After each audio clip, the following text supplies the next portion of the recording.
ਨਾਸਿਰ ਦਰਿਆਈ ਚਨਾਬ ਦੇ ਵਿੱਚ ਹੈਡ ਕਾਦਰਾਬਾਦ ਤੇ ਪਾਣੀ ਦੀ ਸਤਹ ਥੱਲੇ ਤੇ ਪਰ ਸੈਲਾਬ ਮੁਤਾਸਰੀਨ ਨੂੰ ਸ਼ਦੀਦ ਮੁਸ਼ਕਲਾਂ ਦਾ ਸਾਹਮਣਾ। ਹੈਡ ਕਾਦਰਾਬਾਦ ਤੋਂ ਦੱਸ ਰਹੇ ਨੇ ਨਵੀਦ ਅਹਿਮਦ ਭੱਟ। जी बिल्कुल इस वेले दरिया चनाब में पानी के बहाव च मुसलसल कमी वेखी जा रही है।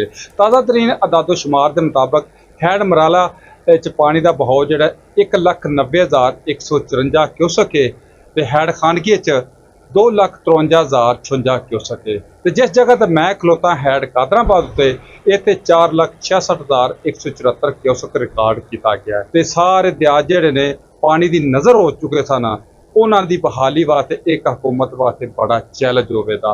ਹੁਣ ਵੇਖਣਾ ਹੈ ਵੇ ਹਕੂਮਤ ਕੀ ਹਕਮਤੇ ਅਮਲੀ ਬਣਾ ਕੇ ਤੇ ਇਹਨਾਂ ਦਾ ਫਿਲ ਫੋਰ ਜਿਹੜੀ ਹੈ ਇਹਨਾਂ ਦੀ ਬਹਾਲੀ ਵਾਸਤੇ ਇਹਨਾਂ ਦੀ ਇਹ ਮੁਸ਼ਕਲਾਤ ਕਮ ਕਰਕੇ ਇਹਨਾਂ ਦੀ ਹਾਲਾਤੇ ਜ਼ਿੰਦਗੀ ਬਹਾਲ ਕਰਦੀ ਹੈ।